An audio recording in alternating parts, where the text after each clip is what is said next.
A paz e a graça de nosso Senhor e Salvador Jesus Cristo seja com você, sua casa e sua família, em nome de Jesus.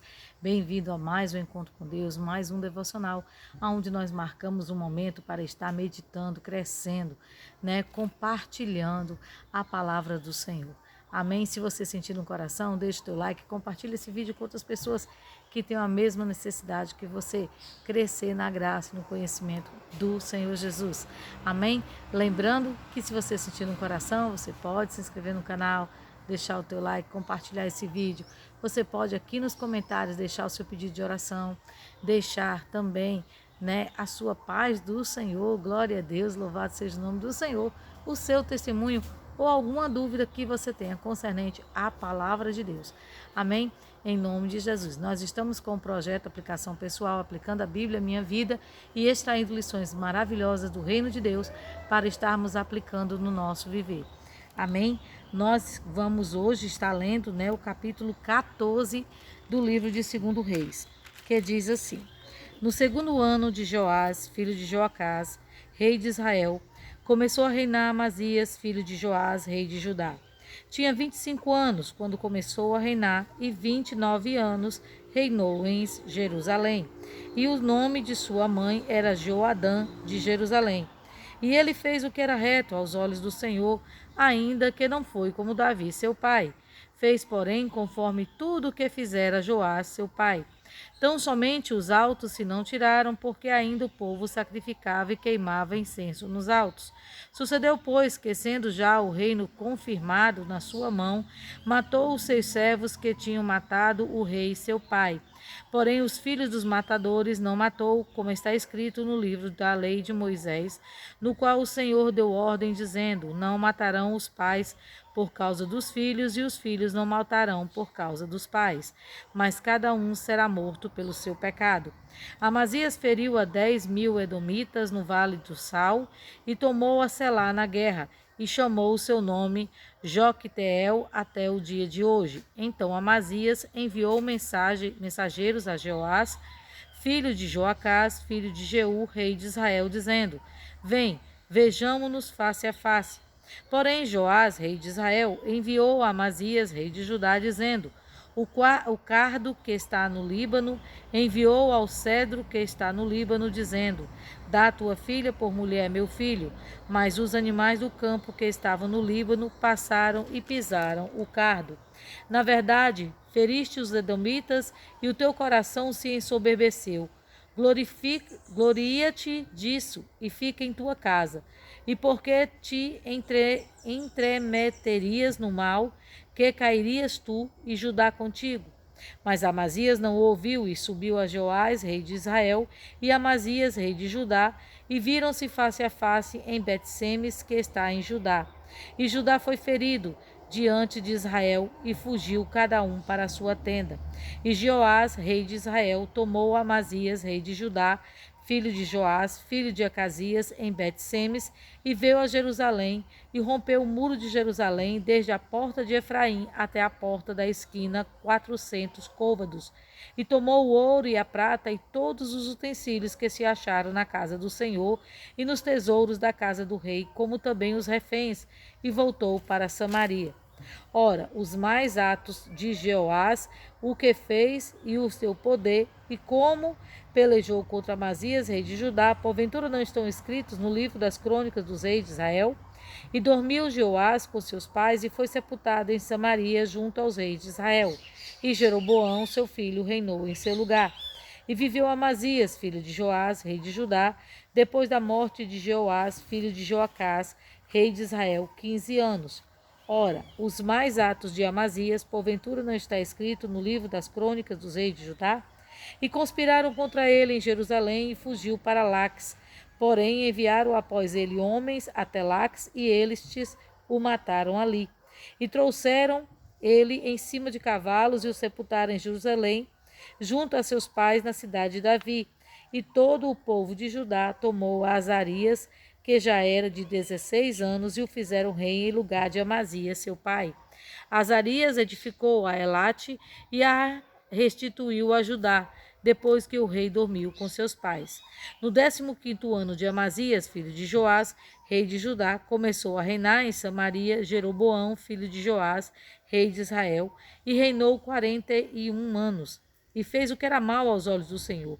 Nunca se apartou de nenhum dos seus pecados de Jeroboão, filho de Nebate, que fez pecar a Israel. Também este restabeleceu os termos de Israel, desde a entrada de Amate até o mar da planície, conforme a palavra do Senhor, Deus de Israel, ao qual falara pelo ministério do seu servo Jonas, filho do profeta Amitai, o qual era de Gate-Efé. Porque viu o Senhor que a miséria de Israel era muito amarga e que nem havia encerrado, nem livre, nem quem ajudasse a Israel. E ainda não falara o Senhor em apagar o nome de Israel de debaixo do céu. Porém os livrou por mão de Jeroboão, filho de Joás. Ora, os mais atos de Jeroboão, tudo quanto fez, o seu poder, como pelejou e como reconquistou Damasco e Amate, pertencentes a Judá, sendo rei de Israel, porventura não está escrito nos livros das crônicas dos reis de Israel? E Jeroboão dormiu com seus pais, com os reis de Israel, e Zacarias, seu filho, reinou em seu lugar. Aleluias, glória a Deus, louvado seja o nome do Senhor.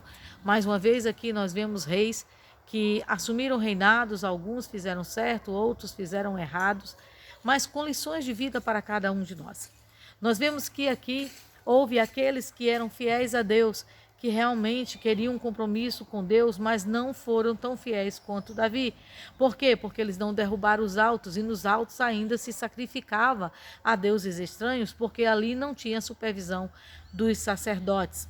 Mas para nós não entrarmos na história, e sim na aplicação pessoal do que essa palavra quer nos dizer, o primeiro ensinamento que eu tiro daqui para nossas vidas está que reis se levantam, reis caem, mas Deus sempre prevalece. Você vê que aqueles que são fiéis ao Senhor, aqueles que prevalecem nos caminhos do Senhor, eles são honrados por Deus. E Deus, ele escuta aqueles que o clamam. Deus, ele jamais rejeitou a oração de um coração contrito. Deus, ele sempre ouve a tua oração, independente do momento que você esteja vivendo. Mas o que ele está olhando, a motivação pelo qual você ora, o porquê você ora, o arrependimento do seu coração. Então nunca ache que é um caminho sem volta. Nunca ache que Deus não se importa mais com você ou que Deus se esqueceu de você. Muito pelo contrário, o que geralmente acontece é que nós esquecemos de Deus. Nós esquecemos do plano de Deus na nossa vida, que é bom, perfeito e agradável.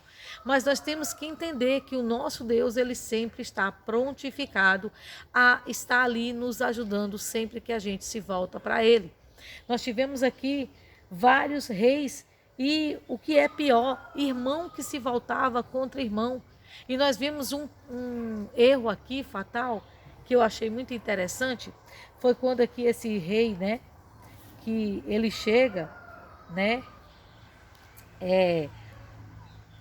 Joás, né, ele manda um mensageiro, né, ao rei de Israel, dizendo, né, que queria fazer face a face, que queria estar ali, né, comparando-se pelas vitórias que Deus tinha dado a ele. Ele comparou-se ao rei de Israel e ele quis ali mostrar, né, a glória. Mas ali o rei de Israel manda dizer: ó, tu está se glorificando em quê? Né? Toda vida que a soberba toma conta do nosso coração, toda vida que o egoísmo, o egocentrismo toma conta do coração, a gente é tendencioso a fazer besteiras. Não adianta a gente querer justificar nossos erros com atos, com fatos, argumentos. Eles jamais omitirão a verdadeira motivação que está oculta nos nossos atos. Então nós temos que ter cuidado para que as vitórias que o Senhor tem nos entregado não venham soberbecer o nosso coração e a gente não venha se achar grande coisa. Aqui nós vemos que ele chega e diz assim: o que é que o cardo tem a ver com a árvore do Líbano, né? Que ele fala aqui.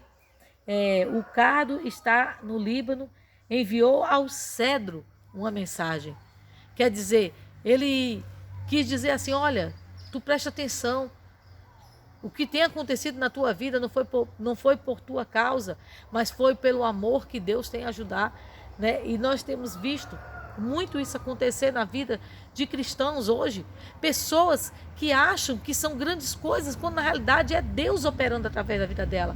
Não é a sabedoria delas, é a sabedoria de Deus. Não é o milagre dela, é o milagre de Deus. Não é o poder da sua linguística, do seu falar, mas é o poder do Espírito Santo. Nunca tente tomar para você a glória que é de Deus. Muito pelo contrário, glorifique a Deus em tudo que Ele faz na tua vida. Deus, Ele é um Deus fiel, Ele é um Deus justo. Ele nos dá livramentos a cada dia, a cada instante, a cada momento do nosso viver. Mas nós temos que entender e glorificar a Deus e reconhecer que foi Deus que fez aquilo. Não somos nós que temos premonições, não somos nós que temos a revelação, mas é Deus que revela, é Deus que opera. Então, quando você estiver passando na luta, quando você estiver passando por adversidade, clame, peça o favor de Deus sobre a sua vida e esse favor virá. Agora, observe, para que quando esse favor vir sobre a tua vida, você saiba glorificar a Deus, você saiba exaltar a Deus e não a si próprio. Não querer mostrar que você está no patamar de alguém, mas queira mostrar o Espírito de Deus que habita sobre a tua vida. Nós vemos aqui em a história de um desses reis que teve grande prosperidade em Israel. Não se comparou a de Salomão, mas chegou muito perto. Mas nós vemos que houve algo que aquele declínio social, aonde os ricos a cada dia ficavam mais ricos e os pobres cada vez mais pobres, mas há um patamar de miséria. E aqui é por isso que Deus ele fala aqui, né, no versículo, deixa eu só ver, também restabeleceu os tempos de Israel, e ainda não falar apagar o nome de Israel, conforme a palavra do seu Deus, ao qual falaram o ministério de Jonas. Você vê que aqui nesse ministério, é por isso que é bom a gente marcar, gente. A gente se perde aqui na leitura, mas é interessante aqui que mostra que Israel estava passando por miséria. O povo estava sofrendo. A realeza estava numa boa, todos estavam ali, mas eles esqueceram o quê? Que Deus ele não faz acepção de pessoas, ele olha para o global. Deus ele não olha apenas para um cristão ou outro, ele olha para a igreja, ele olha para a noiva do Cordeiro de Deus. Nós temos que ter a noção que nós somos a igreja de Atos dos Apóstolos, a igreja onde todos têm que estar bem, não é apenas um. A tua dor precisa tocar em mim e a minha dor precisa tocar em você.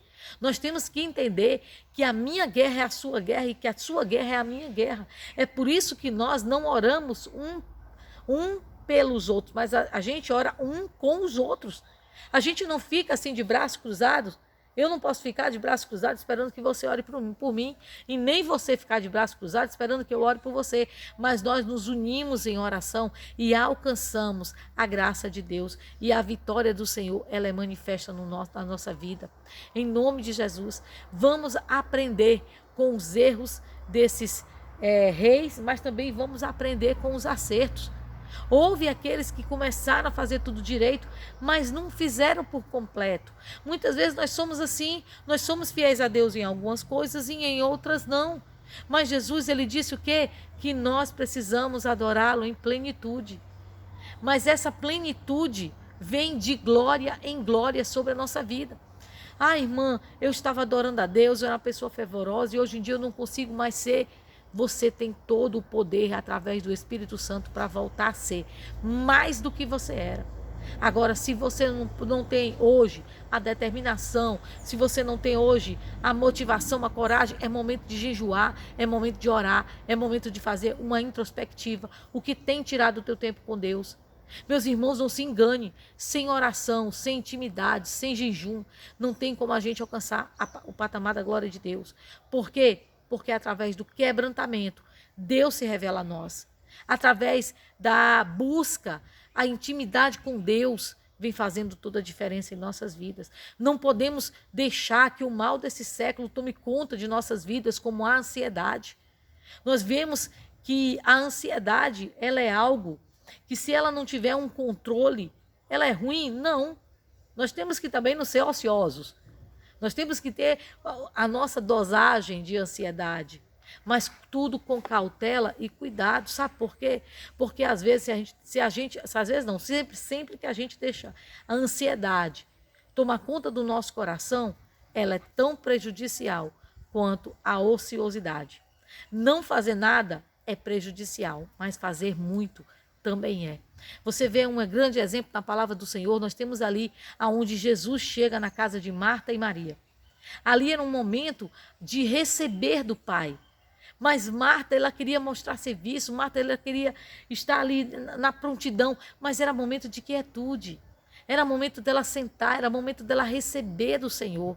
Tem um momento da gente trabalhar, mas tem um momento da gente receber. Se a gente viver só de dar, só de dar, só de dar, só de dar, vai acontecer um momento onde você vai se encontrar vazio, onde a sua despensa espiritual, onde a sua vasilha vai estar vazia e a sua lâmpada ela vai apagar. Então, sempre você precisa ter um momento para você fazer uma introspectiva, para você orar, para você sentar, sabe, num lugar calmo, onde você pode meditar em tudo que tem acontecido na tua vida. Não momento para você murmurar, não momento para você reclamar, mas momento para você refletir. Não refletir sozinho, mas refletir com o Espírito Santo. Jesus está do teu lado. Ah, irmã, mas eu não ouço a voz de Cristo. Irmã, eu oro, eu não sinto nada. Meus irmãos, não é o sentir, sabe? Lembrem que a sua carne, ela luta contra você. É por isso que a gente precisa jejuar. É por isso que a gente precisa estar em prontidão. Porque a nossa carne, ela tem sim o poder de nos afastar da presença de Deus. Então, quando você jejua, você quebranta. Quando você jejua, você tira a força da sua carne e você alcança, né, o patamar. Em nome de Jesus. Você vê que aqui teve um momento, né, aonde Amazias, né, aonde Joás dá um conselho a Amazias. Mas Amazias estava tão tomado pela sua soberba, pela sua arrogância, que ele não deu ouvidos, ele subiu, ele afrontou. E o que aconteceu? Deus foi com ele? Não, porque Deus ele não é com o soberbo. Não adianta a gente ser cheio de si, a gente tem que estar cheio do Espírito Santo. Não adianta estar cheio da nossa vontade, mas tem que estar cheio da vontade de Deus. E como é que você alcança isso? Através da oração, através do jejum, através do quebrantamento, através da adoração.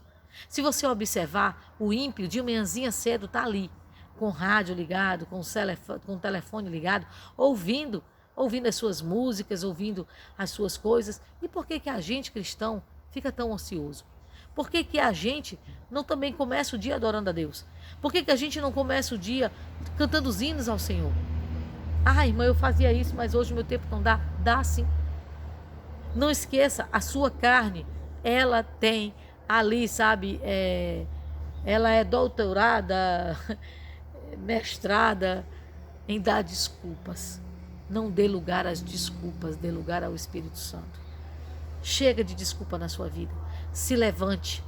Glorifique a Deus por tudo que Ele faz. E o que Ele não faz, glorifique também, porque tudo coopera para o teu bem. Deus, Ele não tem pensamentos de mal contra nós, mas Ele tem pensamentos de bem. É tanto que a palavra do Senhor, ela diz, o que o ouvido não ouviu, o que não chegou no coração do homem, é o que Deus tem reservado para cada um de nós. Então, não cometa os erros que esses homens cometeram. Cometa os acertos, mas juntamente com esses acertos, acrescente. Porque você vê que aqui é dito que eles não foram por completo. Eles não se dedicaram o tanto que eles poderiam se dedicar. Muito pelo contrário, deram lugar à sua carne e por conta disso foram tremendamente envergonhados. Mas aqueles que estão na direção do Senhor nunca são ali envergonhados, em nome de Jesus. Amém? Glória a Deus. Se você orou, você pediu a direção do Senhor, mas você levantou a prova, essa prova é para o teu bem. Então glorifique a Deus. Faça uma introspectiva, não tem nada errado, está tudo certo. Então, prossiga no caminho que o Senhor te indicou, porque você é vitorioso, em nome de Jesus. Maior é o que está contigo do que o que está no mundo, em nome de Jesus. Amém? Deus eterno, Pai querido, obrigado, meu Deus, por essa palavra. Obrigado, meu Deus, por mais um momento na tua presença. Senhor, queremos te apresentar nossas lutas, nossas guerras, nossos sentimentos, nossas emoções, Senhor. Há uma guerra tão grande, Senhor, dentro de nós, de ansiedade, inveja, medo, tédio, alegria, tristeza. Ó Senhor, que a tua bênção, meu Deus, venha nos limpar. Que o teu Espírito, Senhor Deus, venha fluir dentro de nós e que venha, Senhor Deus, ali a limpar, trocar nossas vestes, nos limpar a cada dia, lavar nossos pés, Senhor, para que possamos, Senhor, mesmo estar andando num mundo mal, num mundo difícil, no mundo dos últimos dias, a gente não venha negociar nossa fé. Muito pelo contrário, a gente venha perseverar na força e na graça que o Senhor tem para cada um de nós. Em nome de Jesus, dá-nos a tua bênção, livra-nos do choro, da angústia, da dor, acidente, má notícia, tribulação, livra-nos de toda aperreio e enfermidade, faz o teu milagre acontecer. Abençoa, Senhor, aqueles que estão viajando, abençoa aqueles que estão no trabalho, abençoa aqueles que estão trabalhando em casa, Senhor. Abre as portas, Senhor, e nos ajuda, Senhor, a ter controle. Controle, Senhor, sobre nossas finanças, sobre nossa vida, meu Pai, através do teu Espírito, em nome de Jesus. Abençoa todo alimento ingerido, toda comida e toda bebida, em nome, aleluia, de Jesus. Que a tua bênção, que não acrescenta dores, seja conosco. Assim nós te louvamos e te agradecemos. Em nome de Jesus. Amém? Glória a Deus, o Senhor te abençoe e fica na santa e gloriosa paz do Senhor Jesus.